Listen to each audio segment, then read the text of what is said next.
Hello everyone. Now this is the last part of IUPAC nomenclature. If we will not be talking about bond line formula, the nomenclature will not be completed. Right? So bond line formula का मतलब क्या होता है? जब किसी भी compound में सिर्फ बॉन्ड्स या लाइंस हों, इट मीन्स हम नहीं लिखेंगे कार्बन हाइड्रोजन, सिर्फ बॉन्ड्स और लाइंस बनाकर अगर किसी मॉलिक्यूल को दिखाएंगे तो उसको हम बॉन्ड लाइन फार्मूला कहेंगे. It means it's a representation of a molecule when only bonds and lines are written. How? So we have to see like अगर मुझे ये मॉलिक्यूल रिप्रेजेंट करना है तो मैं सिर्फ एक सीधी लाइन खींच दूंगी. राइट? सो इट मीन्स कैसे समझेंगे कि ये जो है ईथेन का बॉन्ड लाइन फॉर्मूला है? किसी भी बॉन्ड लाइन फॉर्मूला में अगर आपको कोई कॉर्नर्स मिलते हैं, जैसे मुझे इस लाइन में 2 कॉर्नर्स मिल रहे हैं, तो जो कॉर्नर्स मिलते हैं वो कार्बन्स को रिप्रेजेंट करते हैं. कॉर्नर्स कार्बन को रिप्रेजेंट करते हैं और इन पर हाइड्रोजन लिखे जाने की भी ज़रूरत नहीं होती, क्योंकि बाय डिफ़ॉल्ट बॉन्ड देखकर समझ लिया जाता है कि उस पर कितने हाइड्रोजन प्रेजेंट हैं. सो ईथेन के लिए बॉन्ड लाइन फॉर्मूला ऐसे लिखा जाएगा.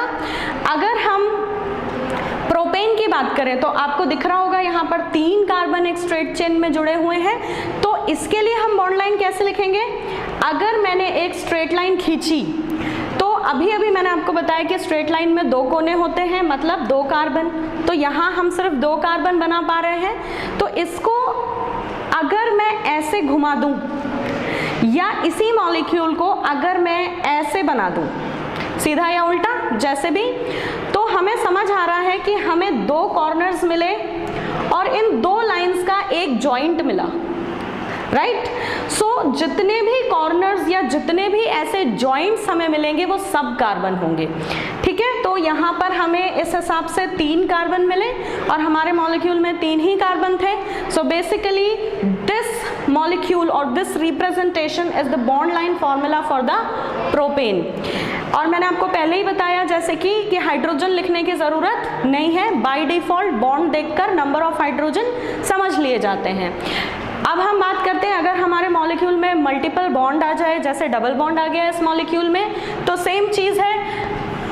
अगर मैंने एक लाइन खींची तो अभी मैंने आपको बताया था कि एक लाइन में 2 कोने हैं, मतलब 2 कार्बन होते हैं. अगर मैं इसे ऐसे घुमा दूं तो ये 3 कार्बन हो जाते हैं. बट हमें साफ साफ दिख रहा है कि इन दोनों के बीच में हमें डबल बॉन्ड दिखाना है. तो डबल बॉन्ड के लिए 2 लाइन्स खींच दी जाती हैं ऐसे. सो बेसिकली ये बॉन्ड लाइन फॉर्मूला हो गया इस मॉलिक्यूल के लिए.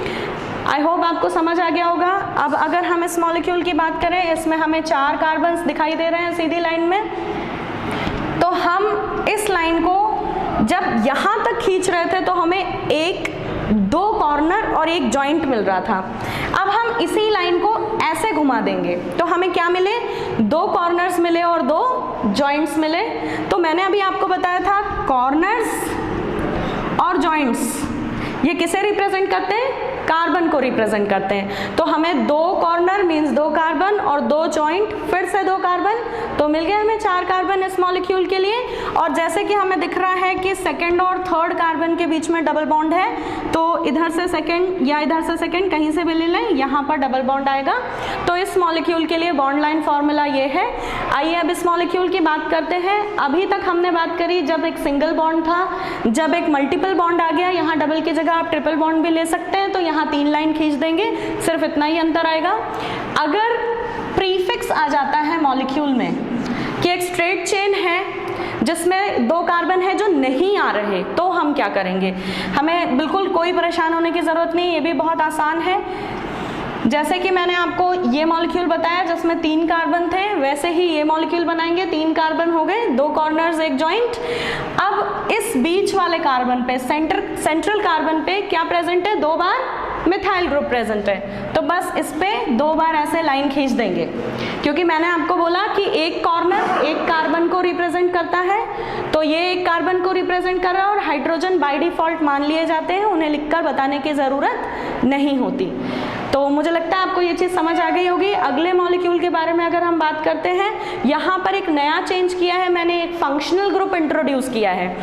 पिछले वीडियोस में हम फंक्शनल ग्रुप्स के बारे में काफ़ी डिटेल में बात कर चुके हैं. एक बार मैं फिर आपको बता देती हूँ.